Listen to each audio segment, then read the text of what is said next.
All right, and welcome back for the episode of Carnivore Trades. Today is Wednesday, May 1st, 2024. If you've not done so already, please give the video a thumbs up, like, comment, subscribe to the channel. Come find me on carnivoretrades.com for swing trading alerts, analysis, and live day trading. Anyways, let's get into it today. So, markets here today with a gap down and kind of just sideways pin as we would come to expect with the Fed looming. We did get the QRA announcement this morning. A little bit more issued at the long end of the curve than expected, but markets did kind of hold up here, at least in the bond market in the morning. So, in fact, if you look at the ZB here, actually got kind of a squeeze around 8:30 right there, and we started to push up. Little volatility there around the JOLTS number, and then FOMC, and we actually ended up okay. Taking a look at the TLT, that still ended in the green, so it does appear like there will be a little bit more long-term duration, but bonds reacting okay, and this is something I talked about yesterday and earlier today. Is there event volatility coming into place? And maybe that's the case here with bonds a little bit. Additionally, going before we get into the Fed, with bonds, also interesting to see oil come in. So are those two kind of confirming each other right now? Oil down 3.25 and through that trend line now with a little head and shoulders starting to print there. Actually technically triggered, but we'll talk about that in a second. The second part of the day, obviously FOMC, wild whipsaw. Another thing I talked about yesterday with event vol is, does that come off, right? Those hedges yesterday, or that selling yesterday, to me, that was clearly just hedges going on. And you saw that big squeeze afterwards. Powell wasn't really that different. They are going to taper off their QT. So, the new term is quantitative teasing. They're talking about that now. And the market liked that. But bears got a win here with a lower high. So we did get that big surge as those hedges came off. But you get to resistance here, which is about 5,100, where we broke down from yesterday. Right here, you can see clearly, right in this area, 5,095, 5,100, sellers showed back up. So they were willing to come in and fade the rip on that big squeeze. And that tells you the bears are in control right now. I will say, though, right, to caveat that, I would, I know it seems strange because it's just such a nasty sell, but if I was a bear, and right now I'm pretty well neutral at this point. I did close out some of my long runners today. Got a nice gain on those in the trading room. Close out a few of the swings as well. But I would have preferred, for a bear, I would have preferred a test of 51 and then a close like right there. Why? Because everybody would still be bullish going into the close, and then you could just gap it down here tomorrow and then flush it. Looking at this, we're gonna gap down tomorrow. Everybody's gonna pile into puts tomorrow morning. So maybe there's a chance we can have another higher low here. A couple of other reasons, and I think this is a lot of whipsaw and just noise, but a couple of things that support that too is, if this is so bad, why is the Russell 2000 green? If the sell-off is so bad, and things are gonna, we're gonna crash tomorrow, we have a deep sell, like everybody's gonna be predicting into the close, this should be blood red here, and it wasn't. Additionally, very important sector here, SMH, there's plenty of room for a higher low here on this. So, not saying we can't be down tomorrow, but maybe we come down and then we put in a tail. So just something to consider there. I'm pretty neutral here, but I will give the bears the upper hand. It is a fade the rip market. I've been in that camp for a while, although lately over the last 2 weeks, I've been talking about the bounce which has taken place. We got bullish down here towards the end of the sell-off, and we made a nice little score on the uptick there. Bears definitely came in a little bit sooner than I would have thought.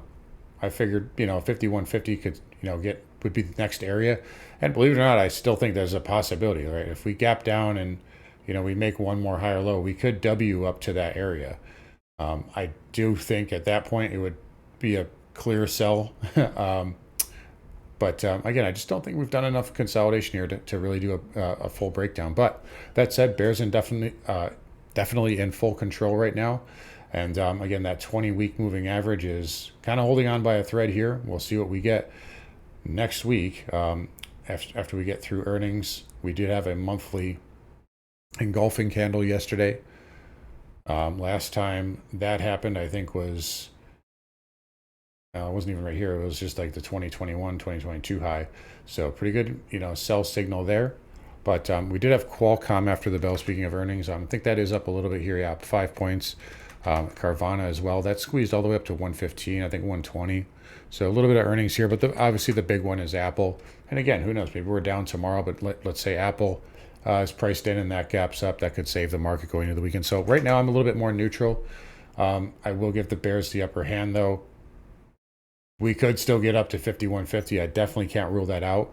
But my guess is my base case here is that we're still going to be sideways. Maybe sideways to up for the next week or so until then. So, but markets here, very good reversal, lots of volatility. Don't overtrade in this market, especially those FOMC days. Triple Qs here, back testing 430. So this is definitely a little bit more bearish here. Again, that 20 MA on both SPY and QQQ holding as resistance. We got very close to this 433 area again and just didn't quite get there. So got up to the 430 handle. That's where we broke down from yesterday. And again, bears showed up. Again, for a deep sell tomorrow, I would have rather this had not happened. I'd rather just close right here below resistance and make everybody think, oh, we squeezed, so we're going to squeeze tomorrow. Seen that happen plenty of times. It happened multiple times last year, in 2022. In fact, to just give you an example, we can go back. Yeah, right here. This was an FOMC day, May 4th of 2022. Squeezed up, close of the highs of the day, did not take out resistance, and then you gap down. I just think that the rejection here, it's not great for a continued deep sell. But yeah, bears definitely in control. That's the bottom line. No dispute there. Again, IWM finishing green. Another thing too about the IWM is, again, that RTY, that's still technically bullish inside bar. The negative is you're below that 20 MA. I don't like that. But I mean, something can happen overnight. We could, bid up. This could still inch back to the 202.50 area on the IWM. Maybe even 205 if it really catches wind. So that's why I'm stressing kind of neutrality right here. At least into tomorrow and Friday. I still think overall big picture, still sell the rip. Dow continuing to bear flag. This just sets up a bear base here. So I do not like the pattern here on the diamond. Might have a little bit more to go, right? So it took us about a month to get through here. We're going on 3 weeks now. So again, maybe one more week. I think the Dow's dropping. And I don't think 370 will be much. I think you go right to that 200. Even though the 370 is a previous all-time high, if you consolidate enough, it can become minor.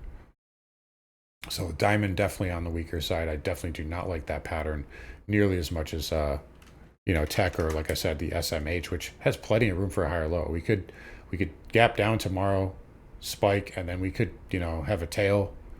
We could have a tail Friday. There's lots of things that can happen here when you have that much room for a higher low. And like to use SMCI as an example, down was down almost 20%, I think, at one point on earnings today. And again, that's not a terrible higher low setup. So some of these semis are, AMD's much worse. You have the 200 coming into play here, though. I can't see much more downside past that. NVIDIA here, again, room for a higher low.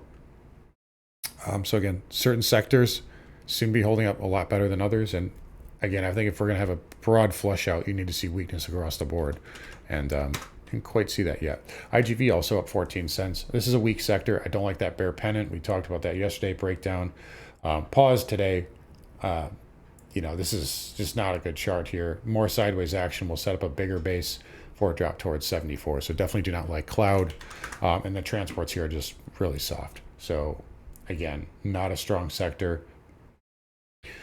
Need to close back above, 15K. Maybe you could squeeze up a little bit. But again, I do not like the weekly pattern, as you guys know. And it seems to be headed down to 14.4, 14.5 here. All right. Interest rates today, kind of quiet. Again, we talked about it a little bit earlier. 2-year yield was down a little bit. And again, you think with hawkish news, it'd be up. It wasn't. So something's going on there. Either today was just a big premium drain, which is very possible, or the bond market's calling BS on the Fed, or I should say the inflation data. Maybe we're getting close to a counter-cyclical move where bonds start to catch a bid. Certainly possible. That said, pattern here on the 2-year is still good. Even despite the sell today, this is bullish and it can go higher. They all can, but they were down today on a day where the market was sold off, pretty sharply. XHB here, again, this is starting to look more bear flaggish. You do have the green bar that you're inside of, which is a positive, but from here, you're kind of just like doing like this type action, which I don't like. So I don't like that pattern. You are inside the green, which is positive, but definitely looks to be setting up a bear base for a move down into the low 90s. VNQ, again, really weak sector, up 3 cents. Again, so not really the bloodbath you'd expect given this nasty reversal. So again, another example of that. It did go up and test the 20 MA. Don't get me wrong, this is not a bullish chart. Just the fact that it was green, though, does raise some questions. XLF, that was flat to the penny. That pattern is still kind of just starting. It looks like we're going to get a lower high here. So I give that the downside bias to about 38 and a quarter. But right now, you still have room for a higher low setup. It certainly could happen, but it looks like this is starting to get ready to roll over. I will say another sector that was green was KRE, even despite the rollover. NYCB, up 28%. Post earnings, some shorts getting covered there. We'll see what we get tomorrow as the dust settles after that. But again, KRE up big in a day where I'm supposed to believe that we're going to crash tomorrow, or I guess that's kind of the indication here that from this reversal. But anyways, KRE hanging in there, KBE also hanging in there, up 2%. The weekly pattern's still good on that until it fails, and then the broker dealers here up 0.5%. Again, nothing terrible there for XPD. Still think it needs to go to test 560. Oil, again, we mentioned that earlier. Is it telling us bonds are bidding up for a reason? I don't know. You do have a head and shoulder there that triggered. You also cut this trend line here. So I definitely don't like oil. We turned neutral on it a few weeks ago, and that looks like that was the right case. Let's take a look. So that, we get down into the 74 handle potentially. There is some support at 77 though. If that gets hit tomorrow, could be a good bounce level. But ultimately it looks like the mid to low 70s here for oil. Pretty good slice there today, and that now into the 200 moving average. This trend line has been hit enough times, it can easily get busted through. But a little bit of support at 77, and then ultimately I think low 70s for crude futures. XLE also took a really big hit, down 1.5, and got all the way down to that yellow trend line. So there's a couple of little resistance levels here. We're now into that one. This is going to have to get saved big time on the weekly, otherwise you got a false breakout. So I'm going to be watching, 93.76, or excuse me, 93.76 on a weekly close for XLE. So if we rally up next 2 days, they can get saved. But other than that, it looks pretty weak. It is holding the 50 MA, so maybe it gets a bounce. But that is my line in the sand. Going into Friday, XOP did slice the 50 MA pretty good. Next big levels right around 140, 142. In fact, I think we could probably get those moving averages. This is where we broke out from. You could probably get a fib in there. There's your 618. So 140, I think would be pretty good support for XOP. Doesn't mean it won't bounce a little bit first, but I think that's where this is going to want to go. And then OIH here, I would just say 300 for right now. And then back down to, probably 290. CCJ got a pretty good bounce today after being down yesterday, so up 2.83%. Again, weekly pattern unchanged on all of these, and they're just doing consolidation. There's not much to really update on here. Nat Gas did back off, down another 5 cents. So this is just kind of struggling to get anything going here, just kind of grinding lower there. So a little pop there, but no follow through. This has got a lot of work to do. It has been very good for trading ranges, though. So another lower high. All right, dollar index. So that came in pretty sharply again today. And again, the market did, in fact, let me flip over here because this has got the after hours. So the dollar, interesting. So the dollar did bounce in the after hours and it came back in. It's interesting, and it's coming down now. Even as the futures, so the dollar sell is not really helping the futures out, which is interesting. But DXY still has a decent pattern. Failed breakout right there of that bull flag we talked about yesterday. It doesn't mean it's broken. You're still well above support, and I like the moving averages starting to separate. But again, we talked about this. There's just so much resistance up here. It's not just going to get through that in one shot without some more consolidation. So dollar definitely backing off. That did not help the market towards the end of the day. Again, a lot of mixed signals going out there. That is very common for FOMC. That's why I'm more neutral today than anything. I want to see how tomorrow shakes out before we really start making any sort of big directional calls here. Gold backed off today a little bit, off of the highs rather. It was green. We started to head lower yesterday, and a good bounce today. I'm still looking for this to head down to this level though. I don't see anything that makes me think that's going to happen otherwise. And silver, that should get down to the 26 handle too. Again, the miners still holding up okay though. So that's your positive there. Platinum up at 1.4. That can put in sideways consolidation to go higher if it wants. And palladium here just kind of languishing right now. Again, I'm still in accumulation mode, but this has been a boring market to watch here. Copper is green, but pretty good engulfing candle yesterday. We'll see where it closes the week. I think that's about done here, and it needs to do some consolidation. So if it backs off, 425 is a big support. Otherwise, it can go sideways and then try to go higher, but that will take some time. Bitcoin also pulling back. So that's hit our level right there. Let me fix that. There we go. Right into 57.5 area. And it's holding it right now. It's probably going to break. So we're probably going to get down to 52, 52.3 ultimately. I think that's a pretty good bounce level for Bitcoin. Weekly, you still have the 20-week moving average right here. We'll see if that holds up. It's not as major. If it were to do this and then come straight down into it, it didn't quite do that. It kind of just went sideways then down. So it's a little bit more minor, but still a little bit of support nonetheless. But I still think, yeah, right in here should be a bigger bounce level there for Bitcoin. Again, this is just doing big picture consolidation. All right, again, so markets here, let me just take a look at the futures. So it's basically exactly where it was yesterday when we closed. So ES, yeah, 50-50 area. Qualcomm, yeah, Qualcomm holding the gains here, so that may help out NQ just a little bit. Again, we'll see what we get tomorrow. Be careful getting too bulled up or bared up on either side here. Again, I do think we're kind of just going to be in a range a little bit longer. I would have liked the chances of a big flush tomorrow if we had just closed up here and then closed just off of 5,100. That did not really happen. Another thing, by the way, shouldn't the VIX be green? I don't know. Just some thoughts here that I have. But we'll see what we get tomorrow. 5K should probably get hit. 49.80 will be another level.